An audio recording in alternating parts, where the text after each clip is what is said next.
starts right now. First at 10, relentless rain, flooding on the freeway, cars stranded, our area under a flood watch. And tonight that rain is not letting up. We have team coverage tonight. Simon Shaquette is live in Detroit, where the rain is wreaking havoc on the roads. But we begin with Chief Meteorologist Dave Rexroth live in the Weather Center to show us how long the rain lasts and what to expect for the morning commute, Dave. Absolutely. You should expect a very slow morning commute. Let me show you what's happening right now on 7 First Alert radar. This is less rain we've seen on the radar than any other time the whole day. But don't be thinking it's winding down, because it's just a temporary reprieve in the western sections only here. The counties that are in green, we'll talk about, that's the flood watch. But you can see the heaviest rain now up in Sanilac County and Port Huron as well. It's moving southwest to northeast. Already we have seen some spots go over an inch. The farther south and east you are, the more rain you've had so far. And that will continue to be the trend as we go throughout tonight and tomorrow night, and some leftovers on Saturday. There's a lot more to come, as you can see here, still pretty full in northwest Ohio, also in Indiana. So flood watch is from Port Huron, St. Clair County down through the metro. It does not include Livingston, Lapeer, or Sanilac counties. The best shot at ending up with 3 inches total is going to be on the east side, Algonac, Mount Clemens, Detroit, down toward Monroe. All right, that will be through the rest of tonight and tomorrow until tomorrow evening at 8 o'clock, plus what we've already had around here. When do we get the sunshine back, huh? I'll tell you about that, and we'll look at the weekend coming up in just a bit. Well, we hope to dry out soon, Dave. Thank you. Our team coverage continues with 7 Action News reporter Simon Shaquette. He's live in Detroit, where standing water is causing major problems on the roads tonight. Simon. Good evening, Glenda. This is the area. Walk with me and let me show you where there was some severe flooding just a short while ago. Right there, that ramp at I-94. People had to be rescued. Tow truck drivers came out and it was caught on tape. Take a close look at this scene at the I-94 eastbound service ramp at Gratiot. This footage shows 2 vehicles unable to pass through deep water after attempting to make it through just before 9 p.m. Their calls for help are then answered by tow truck drivers, who can be seen carefully rescuing one driver from this frustrating ordeal. Along the roads tonight, many drivers making every attempt to avoid standing water gathering in low points, particularly on the highways. In some cases, traffic slowing down. In others, people simply realizing they've landed in trouble when it's already far too late. As the rain continues to fall, problem areas like this could continue to worsen, meaning tow truck drivers might be in for a very late night and early morning.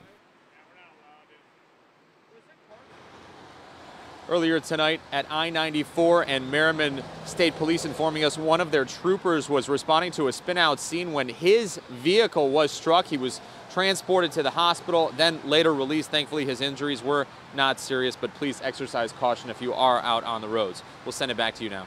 Yeah, slow down, take it easy. Simon, thank you for the live report. And count on Action News as we continue to track this system. We'll tell you when the roads clear up on air on WXYZ.com and in the Channel 7 app. And at number 3 tonight, a young man charged with injuring 2 Detroit police officers in a shooting is due back in court tomorrow. 19-year-old Jawan Plummer faces a hearing to determine if he'll stand trial. He claims he mistook the cops for burglars before firing a shot inside his home last month. At number 4, a Detroit woman is accused of helping other bank robbers with their disguises and technique. Lolita Chapman is charged with coaching a mother-son bank-robbing duo in Ann Arbor. You can see that mother in these photos here. MLive says Chapman has also been linked to another bank robbery in the Port Huron area. Investigators think in both cases she assembled the disguises, wrote notes to give to the teller, and dropped them off at their targets. And at number 5 tonight, a local bar under fire over its responses to customers posting negative reviews on Facebook. 7 Action News reporter Aaron Baskerville talked to both sides, and he's live in Corktown with more. Aaron. Glenda, it seems like the main question out here is what would you do if somebody attacked your family, your kids, your business, something you gave your heart and soul to? Well, the owners out here at the Red Corridor Bar in Corktown didn't like what some customers had to say, and they certainly fired back. As the owner, my advice is to off and never come back. Go somewhere that lights. Hard to listen to, but they're the words of her fed-up husband after he felt he was attacked by a husband and wife on the Red Corridor Bar Facebook page. Randy Irwin, owner of the bar, tells 7 Action News they felt they needed to fire back after a terrible review on their bar Tuesday. His heart is in this place, and I know that he took it very personal when he was the one cooking the food. He is the one who built this place from scratch. This Corktown bar is the owner's heart and soul, open about 6 months, and they thought this review was a slap in the face. The customer not agreeing with item names and writing all sorts of stuff like the food is awful, cheap, freezer food, sold as fresh, and so on. The back and forth continued with the bar responding, "As a customer, we rate you 0 stars. I will not offer an apology. I generally, like I said, I don't use profanity, but he did take it to heart. The owner admits the bar is not for everyone. Racy menu items like basic blank salad and shots behind the bar labeled broke blank. But it's theirs, the way they want it. But the customer who we talked to tonight thought one of the final responses was, quote, insane. The owner writing, "As the owner, my advice is to blank off and never come back blank. Go somewhere that likes curse word, curse word."